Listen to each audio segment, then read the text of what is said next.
Donald Trump's return to the White House has upended America's place in the world. In just a few weeks, his administration has lambasted US allies fighting for survival. You're gambling with World War III.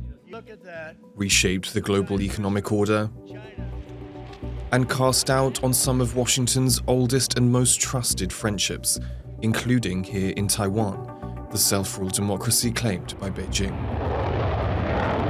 As Trump defies the norms of global politics, Taipei faces a sobering reality. Re-evaluating how it deals with its chief security guarantor, while military pressure from its adversary China intensifies. For those observing Taiwan, it's an anxious time. I do worry about the possibility that Taiwan could be put on the negotiating table between President Trump and Xi Jinping. So in this video, we're asking one question. Does Trump make Taiwan more or less vulnerable to Chinese attack?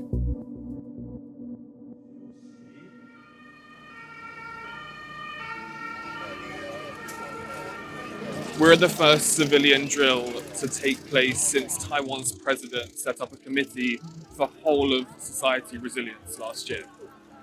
The aim of the drill is to ensure Taiwan can continue to run during a national emergency. Today's drill is simulating an earthquake which has caused a tsunami which is about to hit Taiwan, but also an unspecified attack on critical national infrastructure, although everyone knows that that probably means China.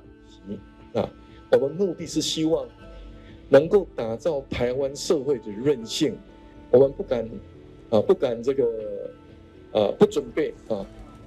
Taiwan's president is just over there at a medical facility where they're simulating treating patients with major injuries.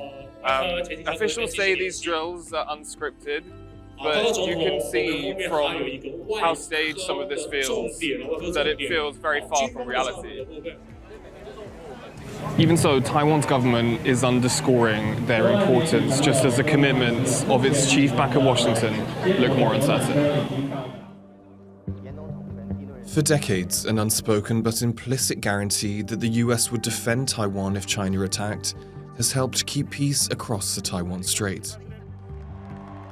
But during his 2024 election campaign, Trump claimed falsely that Taiwan had stolen America's semiconductor business, and sowed doubts he'd be willing to sacrifice US resources, let alone lives, for Taiwan.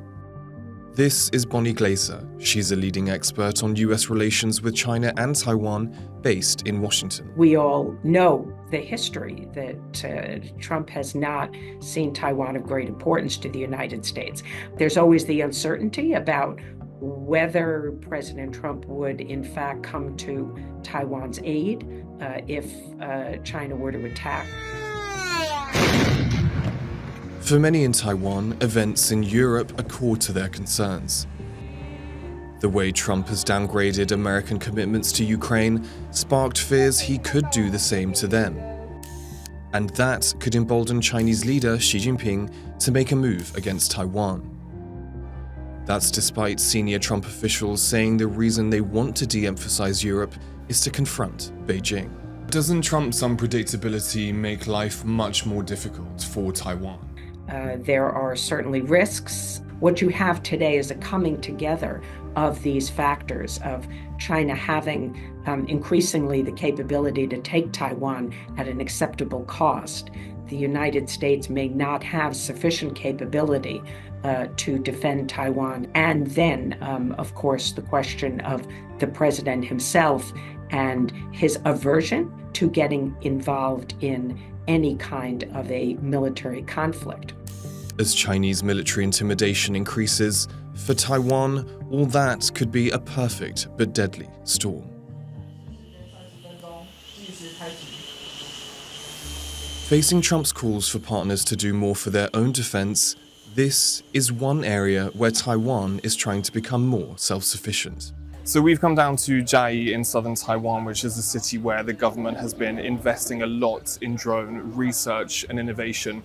And today we're attending a competition where 6 teams are competing, mostly comprised of university students, but also some drone company professionals as well.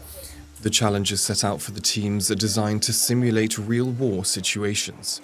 Chai Junyu is a software engineer at Tron Future, a Taiwanese company set up in 2018 that makes drones and anti-drone detection systems. 那所以我们深知说，无人机在真的战场或是真的实战的时候，一定会被干扰 GPS 讯号，干扰是一定会发生的，因为我们自己就有做干扰器。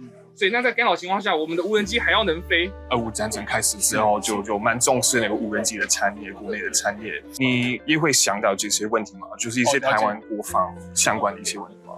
如果今天不幸未来有这样的一个战争或冲突发生的时候，那我们有什么样的东西可以拿出来？我们公司是不是已经准备好这样的一个产品、设备、技术，或是说这个研发的后盾？我们可以根据国家的需要、战场的需要，非常灵活弹性的把新技术推出来。那这就是我们公司的这个核心的目标所在。I asked Lin Junliang, Vice President of NAR Labs, a tech innovation center, about the main challenges facing Taiwan's drone industry. 我们希望这些的飞行控制系统是由我们国内的自己去建构起来的，不是 rely on 这个 open source。希望这个部分的这个晶片涉及到这个通讯的 control 的跟这些的这些其他的一些电力管理的这些晶片，都希望由台湾自己来产制这个部分。那这样的话，我们就比较不会有所谓的这些的还是一样回到我们所谓的 information security 这样的部分。The question of who is making what is a crucial one for Taiwan. Ukraine's successful use of drones to fight a much larger enemy has boosted global demand. But the world leader in producing commercial drones and drone parts is China. With the US trying to de-risk supply chains away from China, Taiwan hopes filling that gap will keep Trump close. That idea of creating interdependence fits in with Taiwan's so-called Silicon Shield. That's a concept that America will protect Taiwan from China because the island produces 90% of the world's most advanced semiconductors, the brains of modern electronics. Big hug. They all loved you. But even here, there's a problem for Taiwan. Different. You know, Taiwan, they stole our chip business, okay? They want us to protect, and they want protection. They don't pay us money for the protection, you know? That world-beating chip industry Taiwan's so proud of means it has one of the largest trade surpluses with the United States. And that led Trump to slap tariffs of 32% on imports from Taiwan. But semiconductors were exempt, and this might be why. This is President Trump with C.C. Wei, Thank you very much. the CEO of TSMC, the Taiwan Semiconductor Manufacturing Company. It's March 3rd, 2025, and they're making a big announcement. Today, Taiwan Semiconductor is announcing that they will be investing at least $100 billion in new capital in the United States over the next short period of time to build state-of-the-art semiconductor manufacturing facilities. TSMC had already invested in the US state of Arizona, but this new announcement was massive. In Taiwan, it sparked fears that its silicon shield was being eroded, that if its companies were making advanced chips in the US, it would reduce Washington's motivation to protect Taiwan. More importantly, our current campus, surrounded by the beauty and majesty of the Arizona. Days later, back in Taipei, C.C. Wei held another press conference with Taiwan's president to try to allay the public's fears. 和全台湾人的疑问是什么？我们的台积电到底会不会变成美积电呢？这个答 Even 案 officials across the strait have taken notice. 台积电已经成为砧板上任人宰割的肥肉。 So we're traveling to the beating heart of Taiwan's Silicon Shield, Hsinchu, to speak with an employee of TSMC. They've requested anonymity because they're not authorized to speak to media. We want to know how vulnerable TSMC is feeling and whether the move to set up manufacturing in the US was a result of American pressure. 他们担心说台积电会变成美积电，你会怎么看这个说法？一些相关的技术，那可能就会扩散，就可能会导致说我们的优势就会减少。政治人物说的美积电，这也是有可想得到的一些预想的。你真的会相信美方没有施压吗？表面上当然不能说的那么的直接啦，但我觉得多多少少还是会有一些政治的讯息在。如果有更多的先进的晶圆厂移到美国去的话，你会担心说这个策略会破坏台湾的细盾吗？会，他们的一些就可能会有一点复制像竹科的方式。就以国家安全来讲的话，可能就是会不是那么的正面这样子。In Taiwan, there's real concern about America's position and the continued strength of the Silicon Shield. And yet, there are signs of continued good relations. In February, Washington quietly unfroze $870 million worth of security assistance for Taiwan. And Taiwan's president has pledged to increase defense spending to 3% of GDP, although some US administration officials have since called for it to go as high as 10%. This is Li Wen, a spokesperson for Taiwan's presidential office. Security partnership between Taiwan and the US remains very strong. When it comes to Taiwan's security, there's also an important principle to remember. We must help ourselves before others can help us. Taiwan must bear the most responsibility for its own security, and Taiwan does not take any foreign military assistance for granted. 10% is not attainable for Taiwan at the moment. However, we want to continue to work with our like-minded international partners to continue to strengthen our defense. What does all this mean for Taiwan's future? Some say Trump could compel Taiwan to more urgently strengthen its own defenses, and at the same time, his aversion to war with China could also play in Taiwan's favor.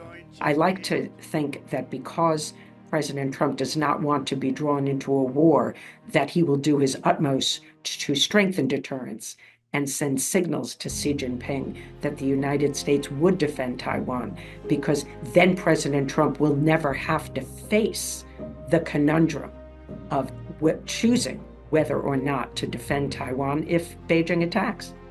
Looking ahead to the next 4 years, what are your chief concerns about the cross-Strait situation? There is certainly a scenario in which Xi Jinping decides that it is time to use force against Taiwan, maybe because he calculates that the United States would not come to Taiwan's defense. To date, China has been the country that has been changing the status quo in the Taiwan Strait. And I think that the US and Taiwan have to ensure that they understand what will deter China and what could potentially provoke China. This is a crucial question for the future. Millions of lives depend on leaders in Beijing, Washington, and Taipei getting it right.